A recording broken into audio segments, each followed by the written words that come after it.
to Duality Counselling and Psychotherapy.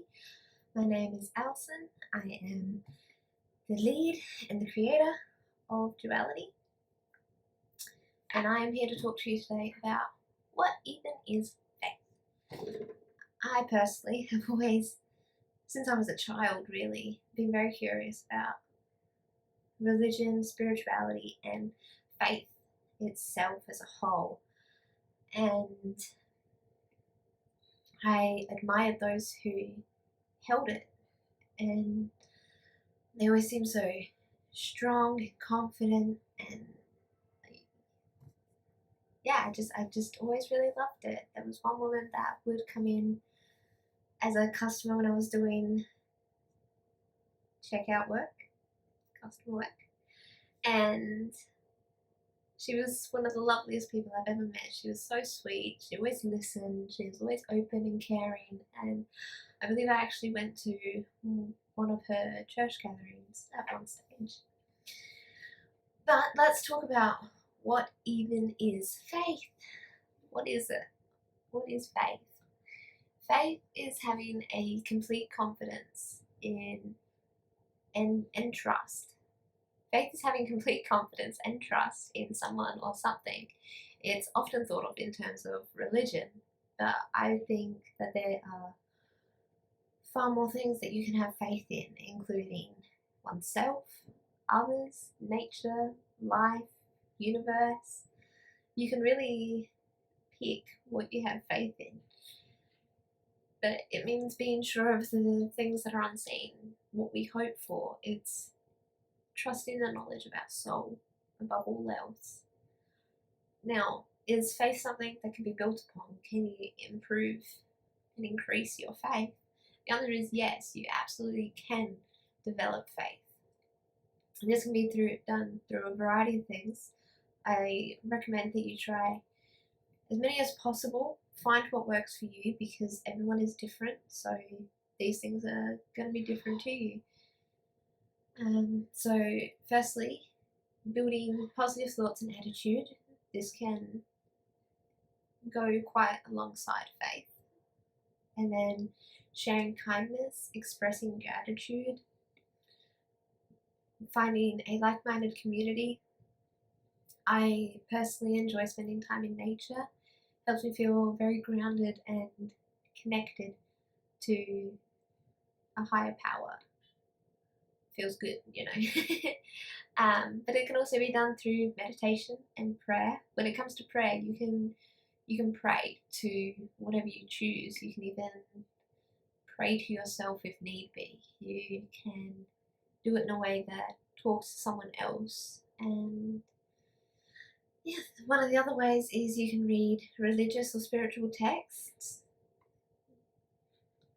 But one of the ways that I find is often overlooked is to choose it, to choose faith. And this can be very simple and easy when things are going well, everything's right, there's hope for the future, and you trust in it. But when things are harder, when times are challenging, and you feel down, gloomy, it's hard, it's very challenging to have faith in what comes next, to have faith in the process of life. We must choose to surrender that. We must choose to surrender to that which we wish to believe, regardless of evidence and regardless of proof. Now, there have been thousands of studies on the correlation between faith and benefits.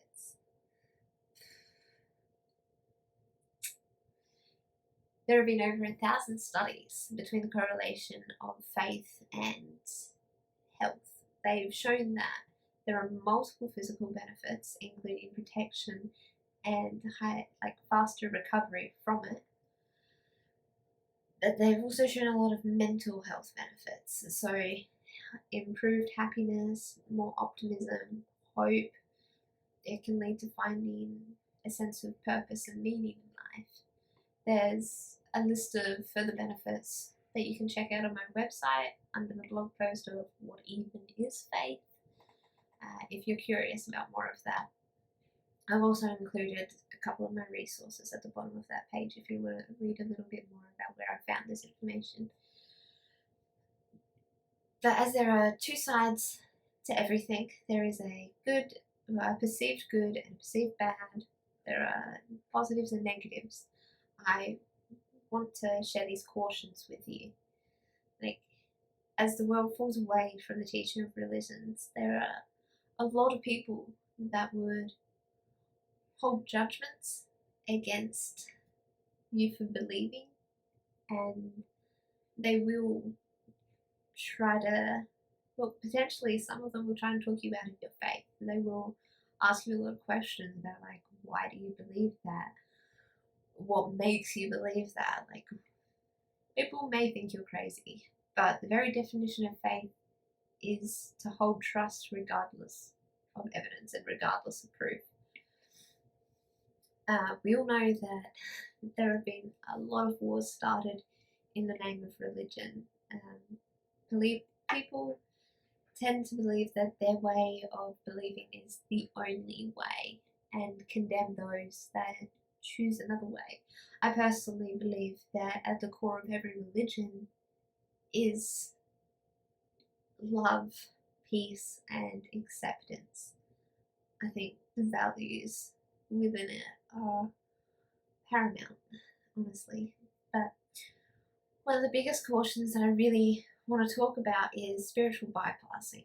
So we can use teachings in religion or spirituality to dismiss emotional or psychological factors that are highly impacting us. And it's very important to maintain awareness of your responsibilities to your personal emotions and bring awareness and acceptance to those. Doing so, I just realized that my diffuser is bringing smoke over my recording, but that's okay. Yeah, it's very important to maintain awareness of those matters. As a final note, holding faith in oneself is, as a final note, one should hold faith in themselves above all else. Trust in yourself and the knowledge of your soul. Blessed be. Stay curious. Thank you for watching.